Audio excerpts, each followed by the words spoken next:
Finalmente você vai receber a sua waifu. Vai, mano, agora vai. Confia em mim. Um leilão só de waifus. Mas não é bem assim não. Existe um assassino que é o melhor assassino do mundo. E ele acaba reencarnando em um mundo de magia para ser o periculoso do bonde. Aquele que faz as novinhas mijar um guaraná. O ser supremo desse anime. Cola comigo porque hoje esse vídeo tá insano. Anime do mesmo criador de Kaifuku, né? Não tem como ser ruim. Só que antes de começar, mano, se liga. Pra você que quer aprender a fazer desenhos no mesmo estilo desses aí que estão aparecendo na tela. Ainda por cima de uma forma muito fácil. Assiste esse vídeo até o final, porque na moral, eu vou revelar pra você as técnicas usadas por mangakas profissionais. Sem contar que você nem precisa ter dom pra desenhar. É só aprender as técnicas e você já vai virar um mago no desenho. Assiste até o final, porque lá no final vai ter uma surpresa, hein? O anime já começa com uma noite linda e tranquila. Tranquilo caramba. Logo um leilão que tá pra acontecer. Daí aparece as costas de uma waifu muito linda e perfeita que tá se arrumando. Meu irmão, olha o nível dessa mina. Do nada, alguém chega pra passar batom na boca dela. E isso tá um pouco suspeito. Ela chora, mano, o que tá acontecendo? E sim, mano, é exatamente isso que você tá pensando. Mostra ela com os braceletes de ouro, enquanto uma outra waifu linda e perfeita vai em direção a um leilão. Ela vai ser leiloada e vendida pra um velho gordo rabugento e rico. Coisas muito estranhas acontecem nesse anime, mas pelo menos é a chance de você ter a sua waifu, basta ter dinheiro. Ela chega no palco e essa mina tem só 13 anos. Meu irmão,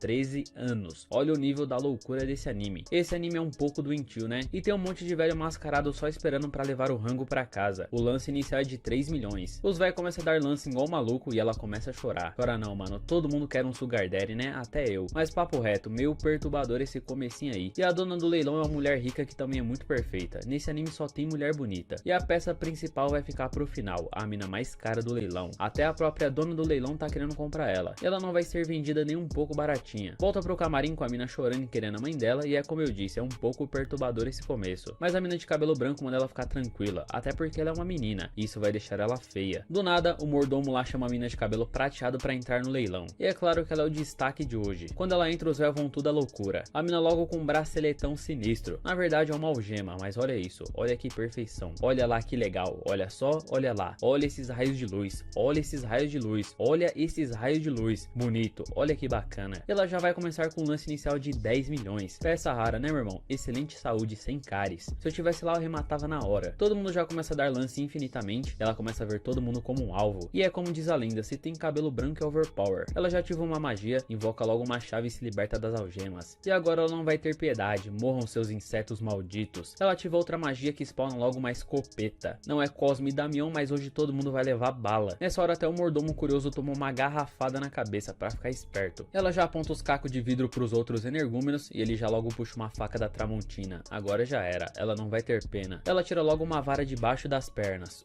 Suspeito. E começa a lutar logo um Shaolin enquanto quebra todo mundo na porrada. Meu irmão, a mina tá fazendo altos parkour sinistro, mandando geral pra cova. Ela joga a chave pra aquela outra mina e manda geral fugir. Enquanto isso tá todo mundo tomando bala. Vocês não queriam festa, então toma rajada. A dona do leilão já trinca o brioco de medo, até porque ferrou, né? Cadê o reforço? E quando ela ia mandar a dona pra conhecer Jesus, aparece um guerreiro lá que usa magia. Mas a mina da vara chega pra ajudar. Ela tira uma pistola debaixo das pernas.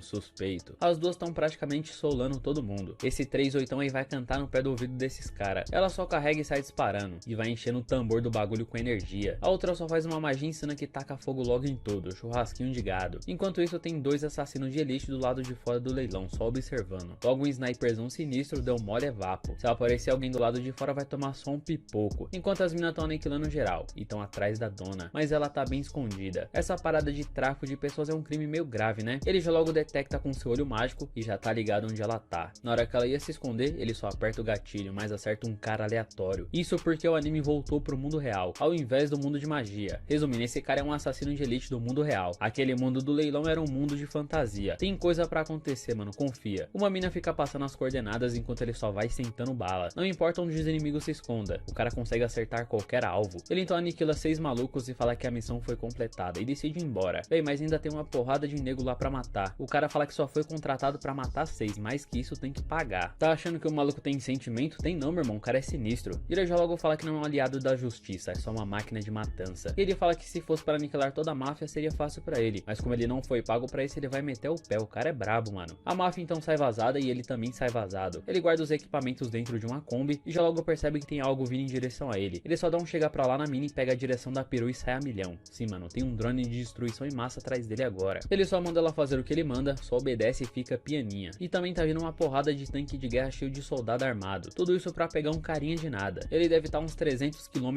por hora. Os caras então começam a encher a Kombi de bala e por fim a Kombi explode. Daí tu fala, já era, o cara virou um presunto, só que não. Ele simplesmente armou as armas atrás da Kombi presa no teto, pros caras achar que tinha gente dentro. E nessa hora, mano, os dois logo saltaram pra fora da Kombi em movimento. E os caras foi atrás da Kombi vazia. Os caras são muito burros, mano. Tá achando que é fácil aniquilar o maior assassino do mundo? Não é fácil, não. Depois disso, eles ficam escondidos e tudo ocorreu como planejado. Ele ajuda ela a estancar um sangramentinho de nada. E depois disso, eles ficam averiguando a área. E decide partir só quando amanhecer. Faz mais sentido eles agora no escuro, né? Mas o drone pode localizar o calor do corpo deles. É melhor quando o solo tiver com a mesma temperatura. Tá pensando o quê? O cara já pensou em tudo. Os dois então ficam puxando um ronco no meio do desertão e sei lá, né, mano? Um cara desse sozinho como uma Fzinha, eu não sei o que de ruim pode acontecer. Ele então fica lá falando que desde que nasceu foi treinado pra ser o periculoso do bonde. O cara que faz as novinhas mijar um guaraná. Ele fala que tá feliz pra caramba por ser o brabo. O cara mais insano do planeta, o mais procurado. Até porque ninguém consegue vencer esse cara. Basicamente ele é o John Wick japonês. Ela pergunta se ele não tem nenhuma emoção. E não, velho, pra que emoção? Quer ver ele dando risadinha? Risadinha vai ser quando ele te quebrar na porrada. E ele já vem com aqueles papos de velho, dizendo que vai se aposentar e vai ensinar uma escola de novos assassinos. O cara tá a pique família Zodiac, mano. E é exatamente isso que ele tá fazendo com ela, ensinando essa nanica a ser uma exterminadora. Ela é amadora demais. Ele até fala que quando era virgem era melhor que ela. Ela vai pra cima dele e ele só aponta a arma dela mesmo pra cara dela. O cara tirou a arma dela sem ela perceber. Tá pensando que o cara é besta? Tu caiu no conto do assassino Serelepe. Agora ele vai deitar ela no tiro. Isso porque você é burra, mano. E o pior é que ela ficou sem reação nenhuma. Mostra aí do que você é capaz. Ele já deixa a arma engatilhada e pode ver, mano, ela se mijou toda. Isso se não tiver pelo menos 1 quilo de tolete. É nessa hora que você vê a sua vida inteira passando diante dos seus olhos. E ela não vai fazer nada, porque ela sabe que tudo que ela fizer não vai ser o suficiente pra vencer ele. Ela admite a derrota, ele então devolve a arma pra ela e manda ela ir dormir. Vai dormir, sua carniça, vai. Ela puxa a arma e aponta pra ele, que tava deitadão. E ela fala que vai atirar. Ele só manda ela dormir, mano. Só vai dormir, dorme que é melhor.